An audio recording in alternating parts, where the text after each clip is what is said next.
ये।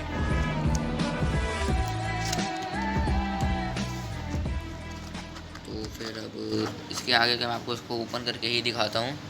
तो इसके आगे ये ऐसा निकलेगा। तो फिर अब इसे खोलते हैं। तो फिर ये ऐसा आपका निकल जाएगा।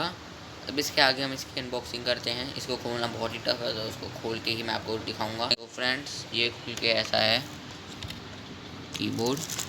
इसमें USB वाली केबल आती है जो आप अपने CPU पे लगा सकते हैं अगर आपके कंप्यूटर में नहीं है तो। और इसका डिज़ाइन दिखा रहा हूँ मैं आपको। ये ऐसा डिज़ाइन का है,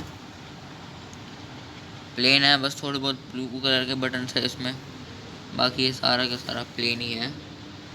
तो आपको वीडियो अच्छी लगी हो तो लाइक करें और हमारे चैनल को सब्सक्राइब करके ज़रूर जाएँ।